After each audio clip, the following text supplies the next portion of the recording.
Dankzij vertrekt kom voor ons. En we zijn in 1 Petrus en we namen het Faust im Gloowen.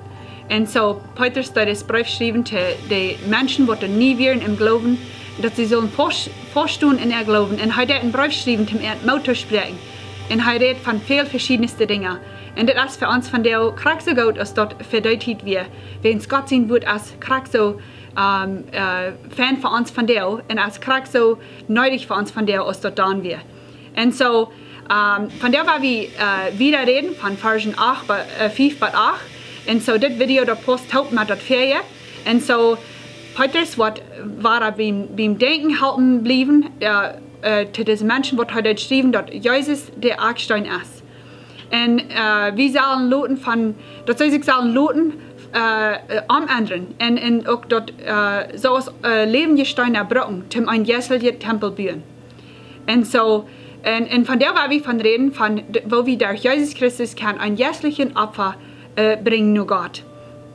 Zo werden we aanvangen met versen 5 tot 8 lezen. En dat zegt es dit, een lood van jullie zoals van levende steinen een jesselje tempel gebied worden, dat je een heilig priestertum worden, door Jezus Christus jeslich Opfer te brengen, und die Gott ein gefallen hat. Wils dort steht geschrieben, kijk de mal, ik lei en sehen ein uitgewählten in sehr wertvollen, herrlichen Aarkstein, en wer an den glauben wird nicht geschont worden. Für die glauben, als die sehr wertvoll, aber für die nicht glauben, als gerade Stein, den die Bühlied verschmeiden, der wichtigste Aarkstein geworden. Und ein Stein, über die Menschen fallen worden. Und ein Stein, der an Wort zu vollbringen, wozu sie bestimmt sind, will sie dort Wort nicht glauben. So, die Frage ist, wo können wir als Menschen, als Nachfolger von Christus, ein jährliche Opfer bringen nach Gott, was am gefallen tun. Und da werden wir ein klein bisschen noch kicken von der, und da sind verschiedenste Schriftstellen in der Bibel, was uns da wollen halten mit der Antworten. Und so, das erste ist, wo kann wie Gott ein Opfer bringen, was am gefallen hat, ist, wie kann Gott ein gebrochener Geist geben, auch ein gebrochenes Hort bringen. Und in Psalm 51, Vers 19, da sagt es das. Dat Opfer, dat Gott gefällt als ein gebrochener Geist, ein verändertes, gebrochenes Hort, wirst du, oh Gott, nicht, ein verängstet, gebrochenes Hort, wirst du, oh Gott, nicht verachten. Wie kann Gott ein Opfer geben von einem gebrochenen Geist in ein gebrochenes Hort? David hat eine große Liebe für Gott sein Haus. Und er versteht auch, dass er kann viele Tiere zum Opfer bringen, ohne gebrochenes Hort.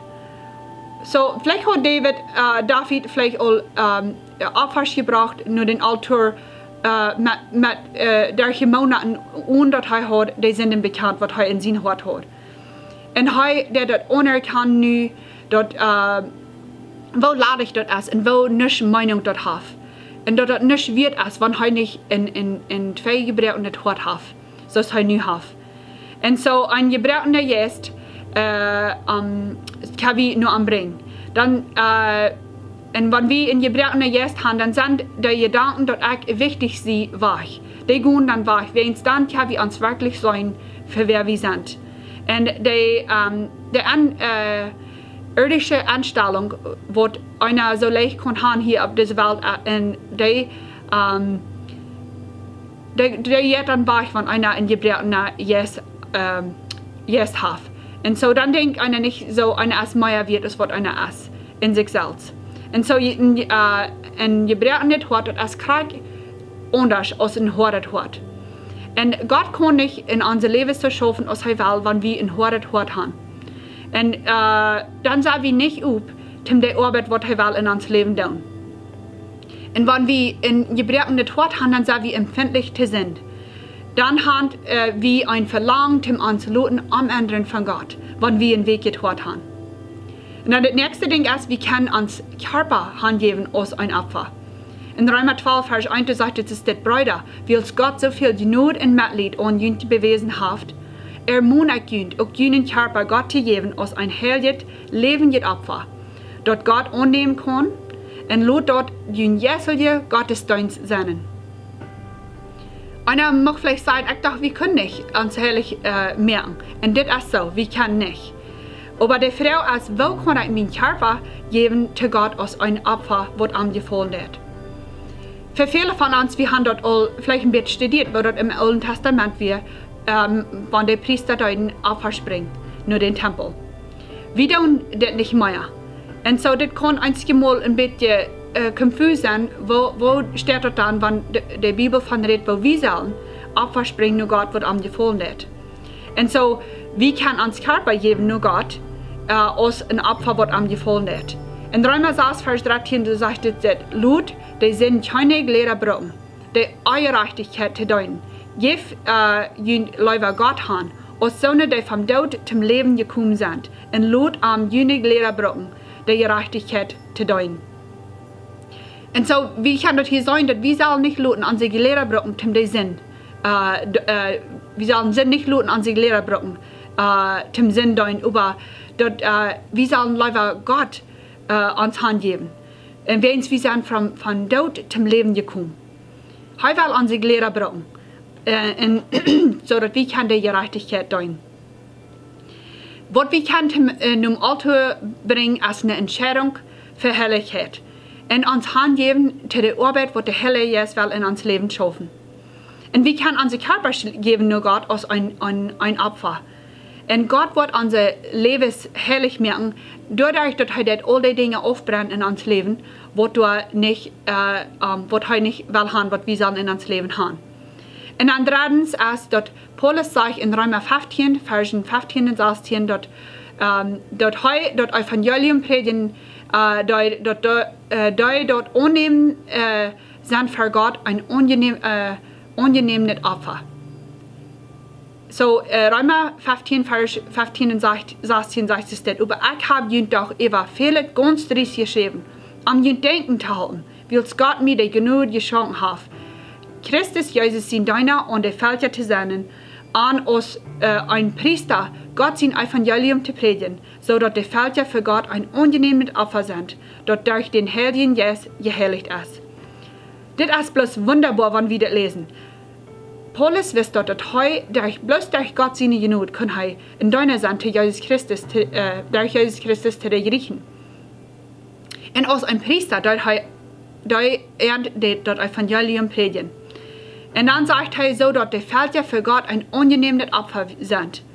Wenn wir die gute Nachricht von Jesus Christus, das Evangelium mit anderen, und sie dort dann annehmen und sich bekehren, und sie wurden umgeändert und geheiligt durch den Heiligen Geist und sind sie ein ungenehmes Opfer zu Gott. Und das ist sehr nötig, dass wir das verstehen, dass bloß der Heilige Geist die Menschen ihre Lebens umändern. Wir dürfen nicht andere Menschen ihre Lebens umändern. Und dort kommt bloß durch den Geist, dort Gott unser Lebens umändern. Und noch eins von uns, wir haben vielleicht Menschen in uns Leben, wo wir so schwor geschaffen haben, dass sie mal sollen umändern.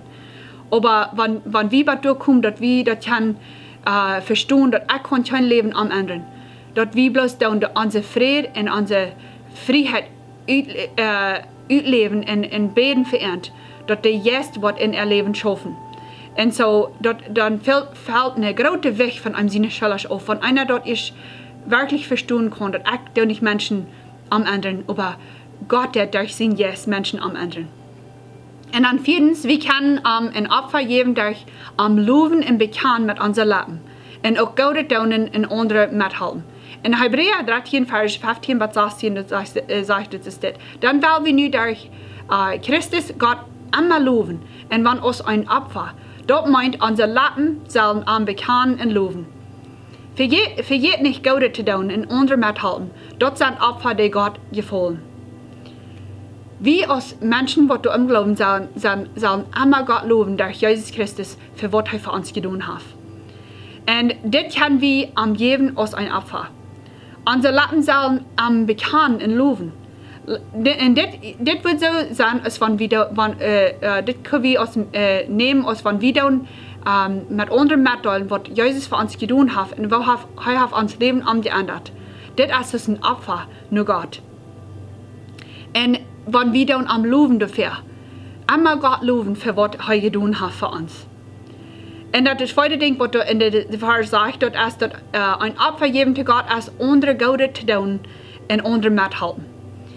Ik weet niet als ik al moet je dacht aan, wanneer ik de andere methelpen en andere doen, dat is een Opfer is te God. En zo, hoeveel moel, wanneer we andere doen methelpen en goden doen voor anderen, dat we dat doorop, dat zal ze loten, dat we zijn goed. Maar dat is niet recht. We zullen dat zo doen, dat het een Opfer is naar God, wat aangevallen is. En zo, dit is ons ook denken houden, dat we dit niet zullen doen, zum God loten voor mensen. En dat merken ze loten, wo goed we zijn. Maar allemaal die dingen zo doen, dat het nu God wist. En de verloven, en de krediet geven voor alles. En dat doen kan voor een Opfer zijn. En we zullen ook zeggen dat al deze dingen, die zijn, komen doordat we geraad zijn. We doen er niet doorop dat we wel geraad worden. Weens de radung kan we ons niet verdienen. En dat de radung is een geschenk, zoals we het lezen in Epheser 2, 8 en 9. En wanneer we doen deze dingen doen, doorop dat we ons wel de radung verdienen, dan doen we op onszelf spüren en niet op den Herrn Jesus Christus spüren. Wir doen diese Dinge, weens Gott also gut gewas ist zu uns und hat uns die Rettung geschenkt durch sein Sehen. Und wenn wir gerat sind durch das Evangelium, dann haben wir das sein, dass mit mein Streben kann ich mit abhören. Gott hat alles getan, was da fehlt, damit ich kann gerat werden. Und dann ab ein Vers sagt Petrus ist das, wer an den Glauben wird nicht zu schon worden. Dat meint dat we niemals op een stad staan wo die worden zijn, ik ga in wat die geloof wordt niet zo weer. En nu sta ik te schond. No, alles wat we ons aan Jesus Christus vasthouden, we worden niet te schond staan, want alles wat hij zegt, dat blijft hij bij. En hij verschift niet, en hij is een vaster stein. En zo we kan daarop staan, dat niets wat am anderen, wat hij gezegd heeft. En dat we niemals te schoon worden. En hij is een wertvolle Eckstein te al die wat is geloven doen in am zaten. Aber nicht alle doen vertrauen op am zaten. Vers 8 sagt, dat ein Stein über die Menschen fallen worden. Ein Stein, der an wat te vollbringen, wozu sie bestimmt sind. Weil sie dat woord nicht glauben. Wat meint dit? Wel, we moeten kijken naar Römer 9, en dit is interessant, want Paulus staat hier voor vrouwen, en nadat hij die antwoorden geven in deze versen ook. So, Römer 9, vers 30, dat zegt dit wel, wat zal wie dan zijn? So, dit is een vrouw. Dit wil wie zijn, dat die Völker, die keine Gerechtigkeit sagten, haben die Gerechtigkeit gefunden, eine Gerechtigkeit, die durch dem Glauben kommt. Aber Israel, die durch dem Gesetz nur die Gerechtigkeit strebt, hat die nicht gefunden. Warum nicht? Das ist die zweite Frage. Warum finden sie das nicht? Und das sagt, weil sie die nicht durch den Glauben sagten, aber so, als wenn die durch Worten die verdienen wir. Sie stehen sich an dem Stein, je in dem sie randen. So als geschrieben steht. Kijkt mal. Ich lege einen Stein, über den sie sich euren. Und wer unarm glaubt, wird nicht zu schon worden. Und so, das redet hier von den Griechen, wo du nicht mal nur das Gesetz nur ging. Und die sagten nicht, nur in der Gerechtigkeit haben das gefunden. Und dann sagt er über Israel, das Gesetz nur ging. Und nur Gerechtigkeit streben deuten, haben das nicht gefunden. Und hier kann wir sehr klar sein, dass wir können nicht dort verdienen. Wenn sie sagt, warum nicht? Weil sie nicht durch den Glauben sagten, aber so als wenn sie durch Worten dort zu verdienen wir. Und so wie kann das sein, das ist nicht zum Verdienen. Dort wie kann die Gerechtigkeit haben, wenn Jesus uns die Gerechtigkeit hat verarbeitet, wenn sie gestorben ist am Kreuz.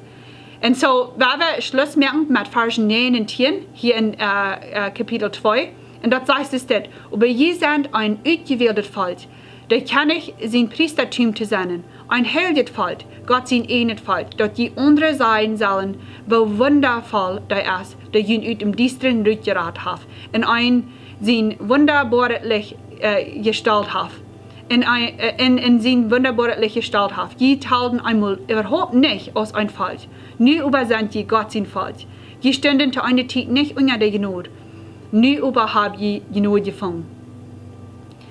Petrus, dat hat sich so Petrus weil denken halten, dass das nicht, der ihm eigentlich erst zu sein Kinder Gottes geworden.